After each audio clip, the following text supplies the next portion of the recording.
اعوذ باللہ من الشیطان الرجیم بسم اللہ الرحمن الرحیم۔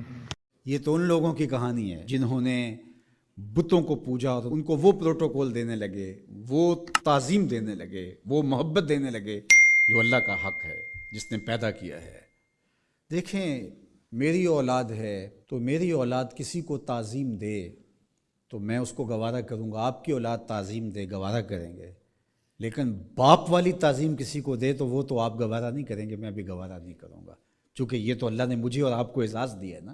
میری اولاد میرے سے ضد کر کے بھی کھلونے مانگ لے، کوئی چیز مانگ لے تو میں ضد پوری کروں گا اور مجھے خوشی ہوگی، لیکن میری اولاد کسی اور سے مانگے تو میری غیرت جاگے گی کہ یہ تو میرا حق تھا کہ میری اولاد کو مجھ سے اپنی ضروریات کی تکمیل کے لیے سوال کرنا چاہیے تھا، اس نے کسی اور سے کیا تو میرا رب بھی گوارا نہیں کرتا کہ میرا بندہ ہو کسی اور کی دہلیز پہ جائے۔ کہا تمہارے جوتے کا تسمہ بھی ٹوٹ جائے تو اپنے رب سے مانگو، وہ تمہیں دینے والا ہے، تمہاری ضرورتوں کی تکمیل کرنے والا ہے، یہ تمہارا رب گوارا نہیں کرتا۔ اللہ اکبر۔ حضور نے سوال کرنے سے منع کیا۔ حضرت ابو بکر صدیق رضی اللہ تعالی عنہ سواری پہ بیٹھے تو ہاتھ سے کوڑا گر گیا، تو آپ گھوڑا کھڑا کیا، نیچے اترے، کوڑا اٹھایا، پھر بیٹھے، تو کسی نے کہا کہ یہ آپ فرما دیتے، ہم پکڑ کے آپ کے ہاتھ میں دے دیتے۔ کہا حضور نے سوال کرنے سے منع کیا۔ یہ ہیں وہ لوگ جو عمل کرنے والے ہیں اور ہم تو باتیں کرنے والے ہیں۔ والذین آمنوا اشد حبا للہ، اور جو اہل ایمان ہیں وہ اللہ کو ٹوٹ کے چاہتے ہیں، شدید، بلکہ شدید سے آگے اشد ہے لفظ، یہ طلبہ جانتے، اس میں تفضیل ہے۔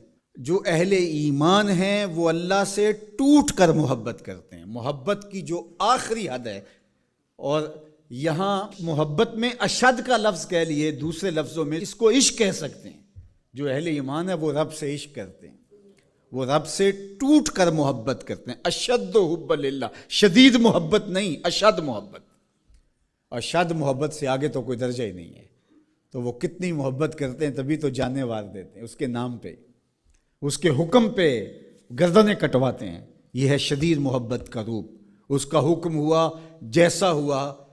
ذرا دیکھیے یہ کتنے لوگ ہیں، آپ کوئی شہر سے آیا ہے، کوئی دیہات سے آیا ہے، کوئی دوسرے شہر سے آیا ہے، کوئی گلیوں سے نکل کے آ گیا ہے، تو یہ کیوں بھاگے بھاگے آ رہے ہیں؟ آج کل تو کسی کے پاس 10 منٹ نہیں ہے، تو آپ کہیں گے جمعہ ہے، رب کا بلاوا ہے، آگے یہاں میں چاہوں تو 1 گھنٹہ گفتگو کروں، آدھا کروں، آپ بیٹھے رہیں گے، پھر چلے جائیں گے۔ ابھی گھر جا کے کمر سیدھی نہیں ہوگی تو پھر مسجد سے بلاوا آئے گا، آپ پھر بھاگے چلے آئیں گے۔ تو وہ مالک اس محبت کی لاج رکھنے والا ہے۔ یار اللہ سے محبت بہت بڑی دولت ہے، آج اللہ سے محبت ہم بھول گئے ہیں۔ حضور علیہ السلام کی محبت بھی اللہ کی محبت ہے، یہ بات ذہن میں رکھیے گا۔ اس کا یہ مطلب نہیں ہے کہ کوئی شخص حضور کی محبت کی نفی کر دے اللہ کی محبت کا نام لے کر، جس طرح کہ ایک فکر ایسی بھی موجود ہے، لیکن دوسری جانب بھی کچھ ایسی صورتیں اتر گئی ہیں کہ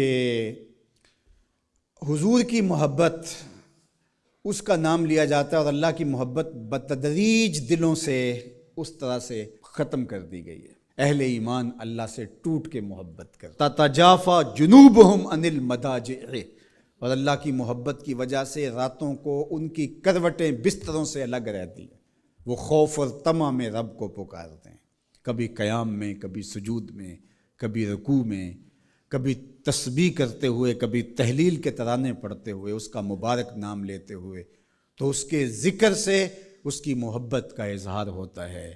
نماز پڑھو تو ڈوب کے پڑھو، سجدہ کرو تو ڈوب کے پڑھو، گویا تم اپنے مالک کی دہلیز پہ اپنا سر رکھ دیا ہے، اور پوری تندہی کے ساتھ اس کے حضور سجدہ ریزیاں کرو، چونکہ وہ ہمارا خالق ہے۔